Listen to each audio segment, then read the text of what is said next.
गसाइगावआव Bodoland therapist centre बेखेवदों। Gossaigaon हालामनि थाखाय मोजां खौरां। सानाय सुनाय जेरै सिनस्रि सानाय, गोदोना सानाय, बेगें जरा सानाय बायदि बायदि सानाय सुनायफोरनि थाखाय नानानै फाहामथाय होनो थाखाय थावनि बेखेवदों गसाइगाव सानजा बास स्टेन्डनि साखाथियावनो बड'लेण्ड थेरापिस्ट सेन्टार। फाहामगिरि महरै थुब्लाव ब्रह्म बिथाङा सामलायगासिनो दं। क'क्राझार, दतमा आरो दिनै गसाइगावआवबो गोदानै बेखेवदों बड'लेण्ड थेरापिस्ट सेन्टार। गोबाव समनिफ्रायनो साजानानै थानाय सुबुंफ्रा गसाइगाव बड'लेण्ड थेरापिस्ट सेन्टाराव थांनानै बाङाय बेसेनावनो फाहामथाय लानो हागोन। लोगोसे बांसिन मिथिनो थाखाय 9974030738 जानबुं नम्बराव खौरां लानो हागोन।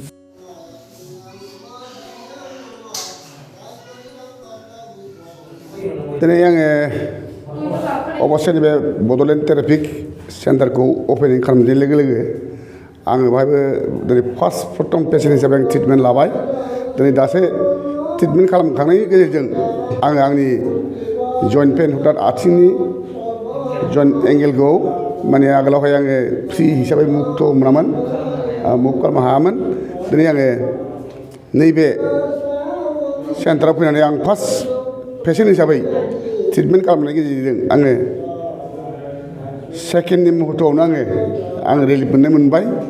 बिनिखायनो आं आसा खालामो बयबो रायजो राजा जायफोर बिथांमोनहा बेबायदि बेमारफोरजों भुगिनानै दङ बिथांमोनहा जाहाथे गोबाव खालामाजासिनो गावबा गावनि माखासे समस्याफोरखौ बा सानाय सुनायफोरखौ दुर खालामनो थाखाय नोंथांमोनाबो जाहाथे फैयो।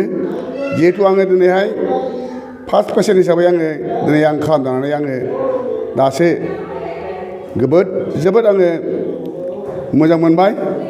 बिनिखायनो आङो उदाहरन हिसाबै गावनो जाजादों हिसाबै दिनै नैबे मिडियानि गेजेरजों बयखौबो रायजो राजा नोंथांमोनखौ बयखौबो खावलायहरनाय जाबाय जाहाथे नोंथांमोनहाबो सोरबाफोर सानाय सुनाय दङब्ला जरा सानायफोर दङब्ला नोंथांमोनहा थाबैनो नैबे बड'लेण्ड थेरापिक सेन्टाराव फैनानै जाहाथे सिकित्सा लाफैयो।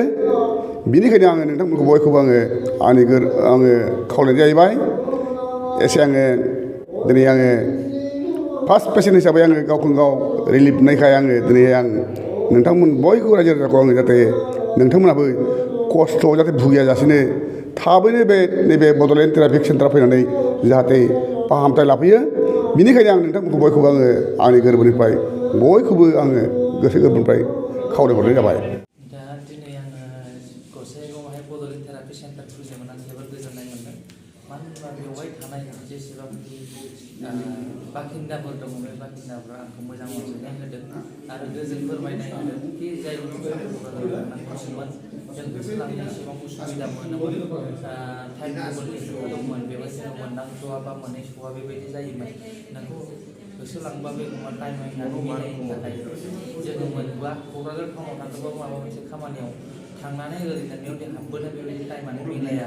दा दिनै नों बेवहाय गसाइगावआव फैनानै जोंनि थाखाय मोजां जाबाय। दिनै गोसोब्लाबो टाइम दिहुननो हानानै गावनि देहानि फारसे नायनो हागोन होननानै जोबोद गोजोननाय फोरमायदों आरो गसाइगाव बाखिन्दाफोरा बांसिनानो। बेनि थाखाय आं गोजोननाय दङ। दिनैनि समाव नोंथाङा क'क्राझार, कुसुगाव आरो गसाइगावआव नोंथांनि थेरापिस्ट सेन्टारखौ खुलिबाय। उननि समाव बबेबा जायगाफोराव थेरापिस्ट सेन्टार खुलिनायनि थांखि दंबावो नामा? दा उननि समाव खुलिनायनि थांखि दङ। दा नैबे मोनथामखौ आङो हेन्डेल खालामनानै नायग्रोदों। दा बे मोनथामखौ हेन्डेल खालामनानै नायग्रोनानै दा माबायदि माबा फैयो, आङो माबायदि टाइम मेनटेन खालामनो हायो, माबायदि टाइम होनो हायो। मानो होनबा सासे पेसेन्टखौ दांजेननाय लोगो लोगो मोजां टाइम होनो हायाबा मोजां रिजाल्ट मोना। बेनि थाखाय आं बे मोनथाम थेरापि सेन्टाराव माबायदि टाइम होनो हायो आरो माबायदि रिजाल्ट दिहुननो हायो बेनि सायाव दिपेन्ड गोग्लैगोन उनाव खुलिहैया। नोंथांनि बे थेरापिस्ट बा मोदोम नानायनि गेजेरजों मा सानाय सुनायनि बेमारखौ आरायग' खालामना होनो हायो? दा आंनि बेवहाय बड'लेण्ड थेरापि सेन्टारनि गेजेरजों बा आंनि नानायनि फर्मुलाजों स्लिप जानाय, साइटिकेल प्रब्लेम जानाय, जानजि सानाय, गोदोना सानाय, स्पन्डलाइटिस, आर्थराइटिस, ओमफ्राय ओरैनो गासिबो मोदोमनि सानाय, आथिं लोरिनाय, जेरै सोरनाबा बिदिनो शल्डार गनायखौबो सोनानै पेरालाइसिस, बेसिक पेरालाइसिस। दा अनेकथा टाइपनि सानाय थायो जाय बुस्थुआ किडनि लिभार सानायनि अनगा सानि बा मोदोमनि हारानि बेफोरबायदि सानायखौ फाहामनानै हरनाय जायो आरोना। एक्जाक्ट लकेसन नामा? एक्जेक्ट लकेसना नोंना जानानै दं माने बेजों लोगोसे मा फोरमायनो सानो?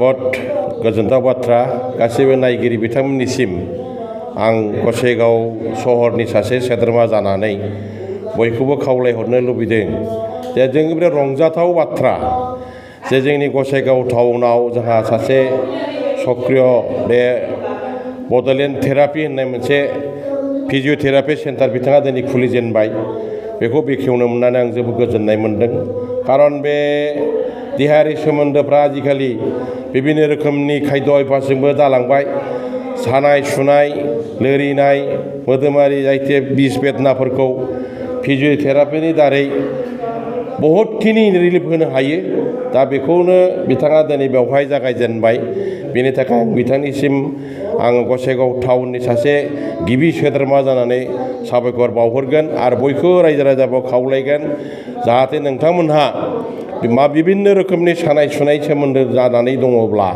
बिथांमोनहा बाव फैनानै बे थुब्लाव ब्रह्मनि बे बड'लेण्ड फिजिअथेरापि सेन्टाराव फैनानै गावबागाव देहाखौ फाहामनानै लानो हागोन आं खोनानो मोनबाय थाखादोंमोन जे क'क्राझाराव सासे थुब्लाव ब्रह्म होननाय फिजिअथेरापिस्टियान दं बिथाङा बहुत नामजादा जोबोद साबायखर बाख्नायथाव बिथाङा जोंखौ नोजोर बोनानै बेवहाय बे फिजिअथेरापि सेन्टारखौ खुलिनायनि थाखाय आं गसाइगाव टाउन ओनसोलनि गासैबो रायजो राजानि जानानै बिथांखौ साबायखर बावबाय जाहाथे रायजो राजाफोरा फैनानै बे फिजिअथेरापि सेन्टाराव गावबा गावनि देहाखौ फाहामनानै लानो हाथों। जानजि सानायनि प्रब्लेम दङ दा बे जानजि सानायखौनो माने बेवहाय न' खाथियाव खुलिनायखाय बेखौनो माने नाजानो फैदोंमोन आं दा नाजाना माबायदि मोनदों? नाजानानै एसे मोजां मोनदों आरोखि मथा मथि खम समायनि भितरावनो नानायाव एसे मोजां मोनजेनबाय हयथ' खेबनै खेबथामजों हयथ' मोजां जालांगोन बायदि एसे आसा खालामदों आरोखि आं एसे माने गोबाव समनिफ्रायनो सानायमोन बेबो सानायालाय बोसोरबा 6 बोसोरसो जाबाय जानजि सानाया दा एसे नानायावनो आं एसे मोजां प्रमानखौ मोनदों आरो बे हालामाव जेसेबांनाखि बेबायदि सानाय सुनायजों भुगिना खावलायहरनो लुबैयो नामा? आं बेखौनो खावलायगोन माने आङो गोबां समनिफ्रायनो भुगिनानै दङ गुबुन गुबुन मुलि बाहायदोंब्लाबो आयुर्वेदिक माबा माबि बाहायदोंब्लाबो एल'पेथिक बाहायदोंब्लाबो बेबायदि माने हामनायखौ आङो इन्स्टेन्ट सलुसनखौ नुवाखै आरोखि खिन्थु दिनै आङो बेवहाय एसे सम नाजानायावनो एसे मोजां मोनदों आरोखि बेखायनो आङो गुबुनफोरखौबो बेबायदिनो गोबां रोखोमनि मानसिफ्रा जानजि सानाय बा बिदिनो गोदना सानाय माबा जइन्ट पेन माबा माबि पेन बेफोरबायदि दंलाबायो माने गोबां मानसिया बेफोरबायदि दङ बुंनानैसो लाया बेखायनो आङो बे जोंनि गसाइगाव ओनसोलाव खुलिनायखाय बे खाथि खालानि मानसिफोरखौबो सोरबाफोर जुदि बेफोरबायदि बेमारजों भुगिनानै दङब्ला आं बायदि बिसोरखौ फैनानै बे बड'लेण्ड थेरापि सेन्टारावहाय फैनानै बे सिकित्साखौ लाफैनो हागोन आरोखि